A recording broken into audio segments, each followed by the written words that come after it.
Hello guys.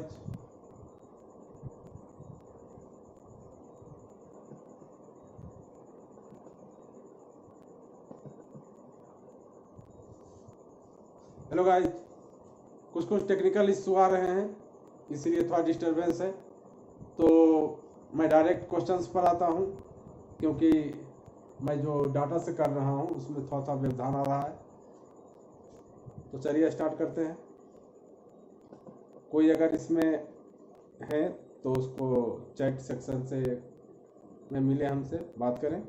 तो देखिए, तो पहला क्वेश्चन मैं रखा था कि चुंबकीय फ्लक्स, मैग्नेटिक फ्लक्स का एसआई मात्रक क्या होता है। तो आपके सामने ऑप्शंस थे।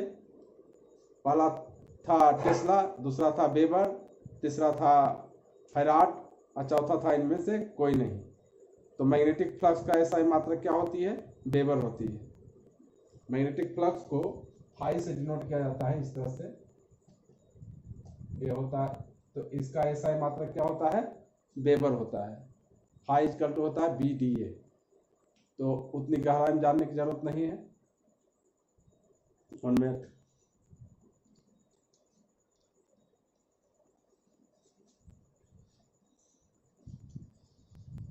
सेकेंड क्वेश्चन मैं रखता हूं।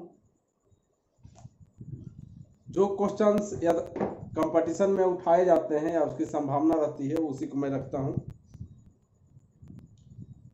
एक बहुत ही इंपॉर्टेंट क्वेश्चन है, लेंज का नियम आधारित है। फर्स्ट, ऊर्जा संरक्षण के सिद्धांत पर। सेकेंड, द्रव्यमान संरक्षण के नियम पर। थर्ड है आवेश संरक्षण के नियम पर। और फोर्थ है संवेग संरक्षण के नियम पर। लेंज का नियम। लेंज का नियम क्या है? लेंज का नियम है कि जिस कारण से किसी लूप में या किसी कॉइल में इंड्यूस करंट उत्पन्न होती है, वही कारण उसका विरोध भी करती है।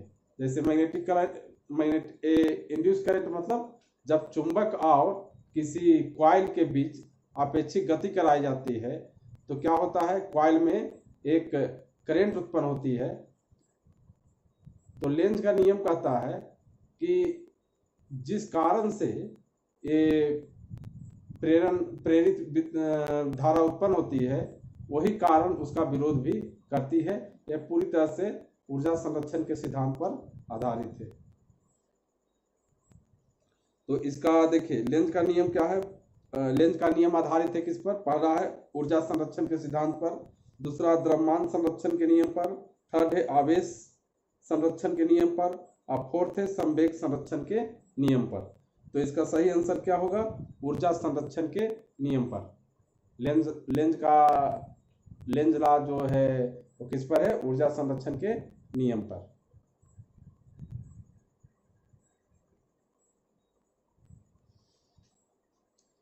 हाँ, अभी देखिए सभी लोगों का इसमें आ रहा है कमेंट भी, कुछ लोग जुड़े हैं।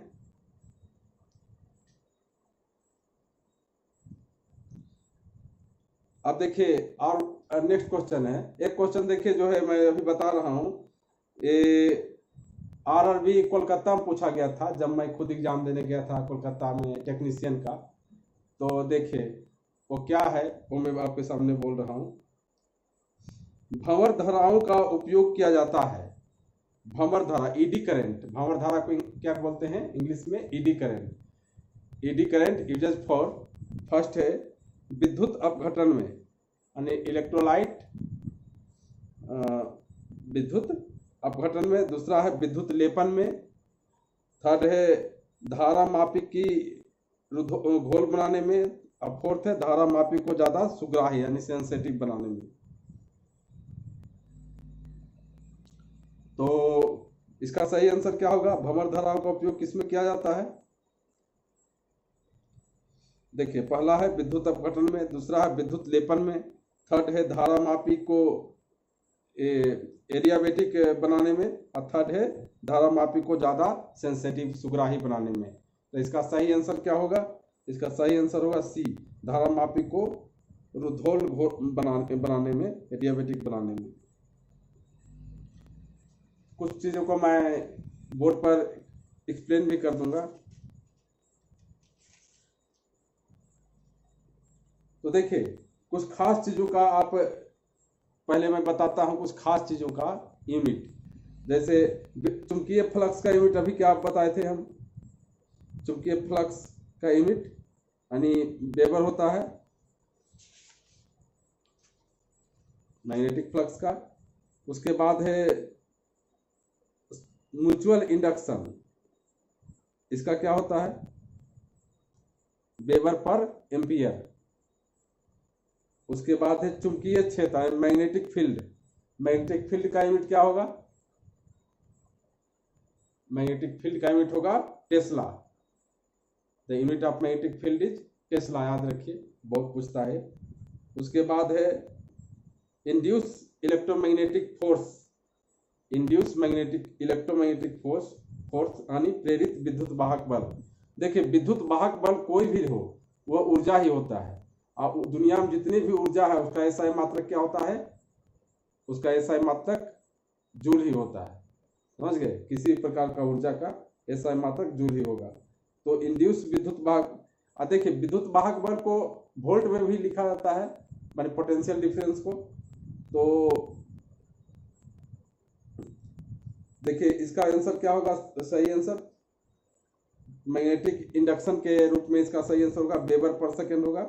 और चुंबकीय स्थितिज ऊर्जा 5, इसका होगा जूल, क्योंकि ऊर्जा कोई भी रहेगी इसकी मात्रक होगी जूल। एक बार आपको मैं लेंज का नियम बता देता हूं कि लेंज का नियम होता क्या है, क्योंकि लेंज का नियम जो है ऊर्जा संरक्षण के सिद्धांत पर आधारित है। तो ये नियम है क्या, देखिए इस नियम के अनुसार विद्युत चुंबकीय प्रेरण की प्रत्येक अवस्था में प्रेरित विद्युत धारा की दिशा इस प्रकार होती है कि वह उस कारण का ही विरोध करती है जिसके कारण वह स्वयं उत्पन्न हुई है। जैसे देखिए थोड़ा सा यहाँ बता देता हूँ मैं, मान लेते हैं कि यहाँ एक कॉइल है, मान लेते हैं ये कॉइल है, ये चुंबक है, मैं इस सीन बता देता हूँ। एक कॉइल है, एक कॉइल है, एक चुंबक है।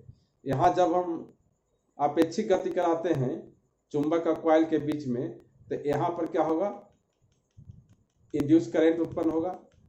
तो इंड्यूस करंट उत्पन्न होगा, जैसे हम थोड़ी दूर रखते हैं तो इंड्यूस करंट इसमें उत्पन्न होगा, लेकिन नजदीक लाते हैं तो इसको रिपेल करता है, यानी कि जो इंड्यूस करंट है उसमें मैग्नेटिक फील्ड भी उत्पन्न होता है, जिसका पोल जो होता है इस चुंबक के पोल के क्या होता है, अपोजिट होता है। जैसे इसमें नॉर्थ पोल है तो जब दूर है तो यहाँ साउथ रहेगा, लेकिन जैसे इसे नजदीक लाएंगे तो फिर ये साउथ है तो भी साउथ हो जाएगा, इसको रिपेल करेगा। कहने का मतलब जिस कारण से इसमें इंड्यूस करंट उत्पन्न हुआ था उसी कारण का ये क्या करता है, विरोध करता है। इसी को हम लेंज का नियम कहते हैं। चलते हैं अगले क्वेश्चन की ओर। देखिए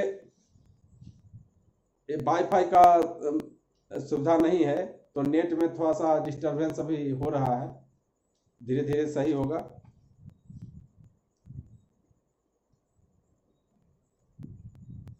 आज विद्युत चुंबकीय तरंगे से संबंधित मैं ऑब्जेक्टिव को रख रहा हूं। अब एक बहुत ही इंपॉर्टेंट क्वेश्चन है आपके सामने। विद्युत चुंबकीय तरंगे उत्पन्न होती है, पहला त्वरित आवेश से, दूसरा स्थिर आवेश से, तीसरा एक समान वेग से गतिमान आवेश से, और चौथा धारावाही चालक से। फर्स्ट है विद्युत चुंबकीय त्वरित तरंगे उत्पन्न होती है किससे, त्वरित आवेश से, स्थिर आवेश से, एक समान वेग से गतिमान आवेश से, या धारावाही चालक से। तो विद्युत चुंबकीय तरंगे उत्पन्न होती है किससे, इसका सही आंसर होगा त्वरित आवेश से, यानी एक्सेलरेटेड चार्ज से। आप बहुत ज्यादा क्वेश्चन आजकल देखिए स्टाफ सिलेक्शन में भी पूछा गया था, विद्युत इनमें से कौन सा विद्युत चुंबकीय तरंगे नहीं है। ये बहुत से स्टेट बोर्ड में भी पूछा जाता है, चाहे दरोगा बहाली का नौकरी हो चाहे कोई भी हो, एक जीएस का एक क्वेश्चन आता है। देखिए एक क्वेश्चन, विद्युत चुंबकीय तरंगे इनमें से कौन सी नहीं है, which of the following is not a electromagnetic rays. First है एक्स किरणें, सेकेंड है पराबैंगनी किरणें यानी अल्ट्रावायलेट रेज, थर्ड है बीटा किरणें, और फोर्थ है दृश्य प्रकाश की किरणें यानी विजुअल लाइट। फर्स्ट है एक्स किरणें, सेकेंड है पराबैंगनी किरणें, थर्ड है बीटा किरणें, और फोर्थ है दृश्य प्रकाश किरणें यानी विजुअल रेज। तो विद्युत चुंबकीय किरणें कौन सी नहीं है बताना है, तो बताइए। देखिए विद्युत चुंबकीय जो है इसमें बीटा किरणें नहीं है, यानी एक्स किरण है, पराबैंगनी किरण है, दृश्य प्रकाश है, सब है, लेकिन बीटा किरणें नहीं है इसमें। आपको विद्युत चुंबकीय किरण यानी इलेक्ट्रोमैग्नेटिक रेज इसमें कौन सा नहीं है, इसमें बीटा किरणें नहीं है। देखिए अल्फा बीटा गामा ये रेडियो एक्टिव एलिमेंट से निकलता है, लेकिन जब हम स्पेक्ट्रम में रखते हैं तो किसी प्रिज्म में जब व्हाइट लाइट प्रविष्ट कराया जाता है, यानी किसी व्हाइट लाइट को जब किसी प्रिज्म में डाला जाता है तो क्या होता है, वो 7 रंग में टूट जाती है, 7 कलर में वो, तो उसको हम लोग वर्ण विक्षेपण कहते हैं, डिस्पर्सन ऑफ लाइट कहते हैं। तो डिस्पर्सन ऑफ लाइट में क्या होता है, विबग्योर यानी वायलेट, इंडिगो, ब्लू, इस तरह से सबसे ऊपर में वायलेट होगा, सबसे लास्ट में क्या होगा, रेड होगा, यानी रेड यानी लाल रंग के तरंग दैर्घ्य क्या होती है, सबसे ज़्यादा होती है, और वायलेट के तरंग दैर्घ्य क्या होती है, वेवलेंथ सबसे कम होती है। तो देखिए अल्ट्रा वायलेट किसको बोलेंगे, जिसका वेवलेंथ, देखिए लाल रंग के तरंग दैर्घ्य क्या है सबसे ज़्यादा, और तो लाल रंग से ऊपर वाले सभी अवरक्त हैं इंफ्रारेड कहलाते हैं। अब वायलेट से जिसका नीचे तरंग दैर्घ्य हो जाता है उसको अल्ट्रा वायलेट कहते हैं। तो वायलेट कलर यानी बैगनी से ऊपर, यानी बैगनी से थोड़ा कहीं नीचे जिसका है वो सब क्या होता है, अल्ट्रा वायलेट है। तो अल्ट्रा वायलेट में सब सभी आता है, एक्स किरणें, पराबैंगनी तो उसका नाम ही है, दूसरा दृश्य प्रकाश किरणें।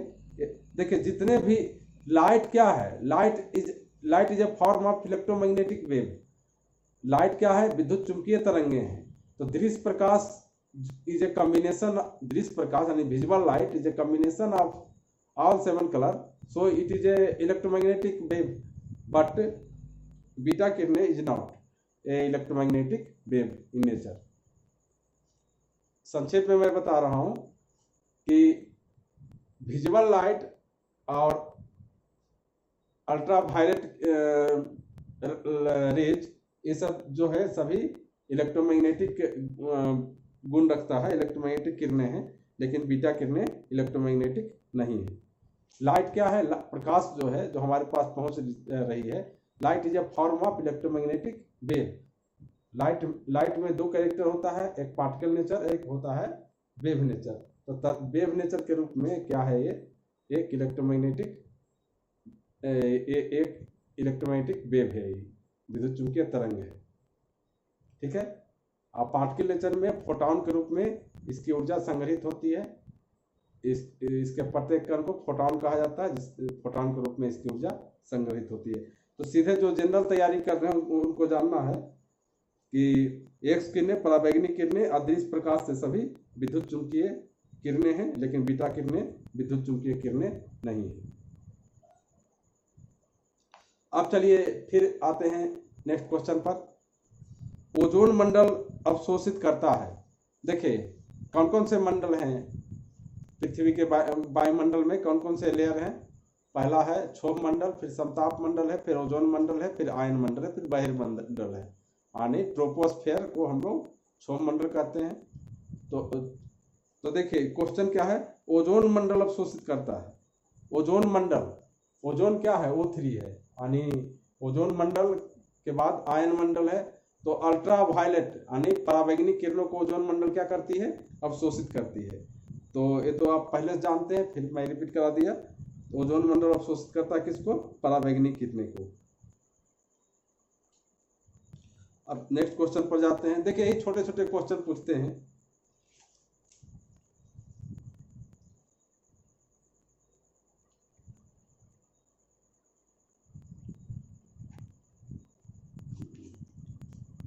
नेक्स्ट क्वेश्चन है, जैसे देखिए इलेक्ट्रोमैग्नेटिक इंडक्शन में छोटे छोटे चीज जानिए। जैसे सबसे पहली चीज जानना है कि सबसे ये विद्युत चुंबकीय प्रभाव की खोज किसने किया, कल मैं बताया था।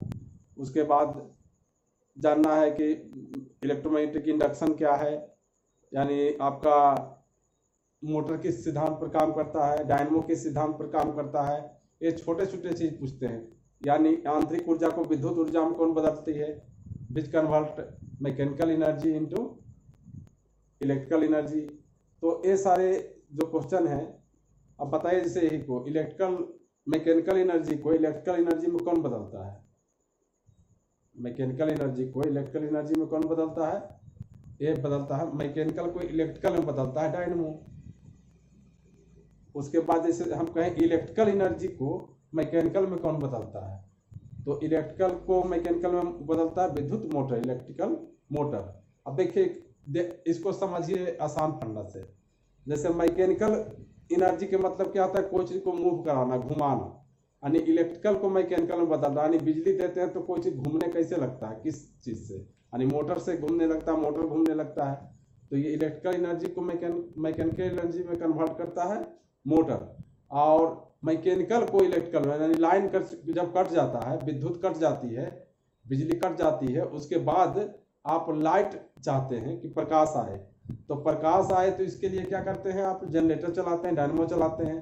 तो डायनमो में क्या करते हैं, उसको घुमाते हैं कोई चीज से, हैंडल से घुमाते हैं। तो हैंडल से घुमाते हैं तो क्या होता है, कॉइल जो होती है, कॉइल दो मैग्नेट के बीच में, कॉइल जो होती है वो मैग्नेट के बीच में मूव करती है। तो आप तो मूव करती है तो अपेक्षिक गति होती है कॉइल और मैग्नेट के बीच में। उससे क्या होती है, उसमें वो तो विद्युत धारा उत्पन्न होती है।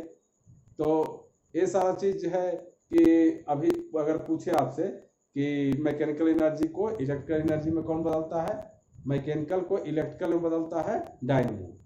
समझ गए। ये सब विद्युत चुंबकीय प्रेरण के सिद्धांत पर आधारित है, जो फैराडे ने इसका खोज किया था 1820 में। इस पर मैं शायद वीडियो भी बनाया हूँ, अगर नहीं बनाया हूँ तो इलेक्ट्रोमैग्नेटिक इंडक्शन पर मैं जल्दी वीडियो बनाऊंगा।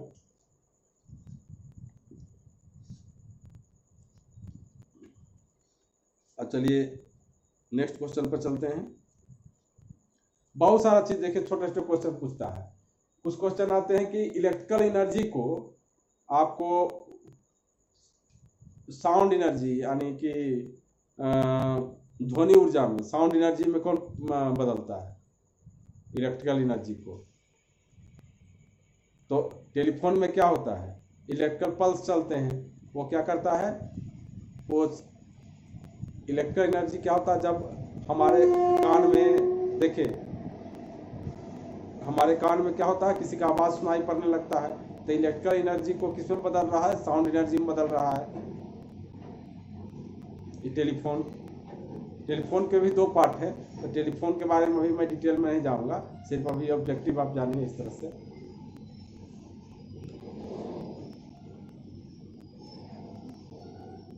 चलिए नेक्स्ट क्वेश्चन पर चलते हैं। अब कुछ शानदार शानदार क्वेश्चन आपको ऑब्जेक्टिव बता रहे हैं। चलिए, व्हीटस्टोन ब्रिज का सिद्धांत किस आधारित है, किस पर, ऊर्जा संरक्षण का सिद्धांत पर, ओमीय चालक आवेश संरक्षण के सिद्धांत, इनमें से कोई नहीं। व्हीटस्टोन ब्रिज का सिद्धांत किस पर आधारित है, ये है मीटर सेतु, ये किसी पर इसमें से आधारित नहीं है। थर्ड चलिए, किरचॉफ का प्रथम नियम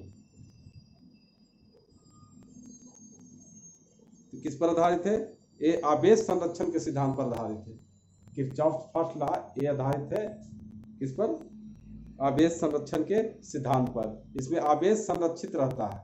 किरचॉफ का नियम क्या है कि टोटल सम जो होता है, आपको देखिए इसको सीधा इस तरह चलिए, आई बराबर क्या होता है, आई बराबर होता है क्यू बाई टी, भी बराबर होता है आई आर, भी बराबर होता है आई आर, तो और आई इजकल टू होता है क्यू बाई टी होता है, तो भी इजकल टू आई आर होता है।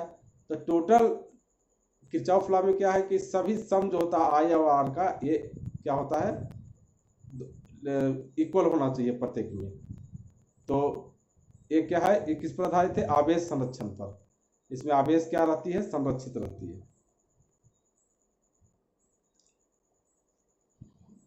नेक्स्ट क्वेश्चन पर चलते हैं। पोटेंशियोमीटर विभव मापी क्या मापता है? विभव मापी यानी पोटेंशियोमीटर सेल टर्मिनल की वोल्टता, परिपथ में धारा, सेल का विद्युत वाहक बल, इनमें से कोई नहीं। क्या आंसर होगा? विभव मापी मापता है। ये ऑब्जेक्टिव बहुत बार पूछा गया है। पोटेंशियोमीटर क्या मापता है? इसका आंसर होगा सेल का विद्युत वाहक बल मापता है।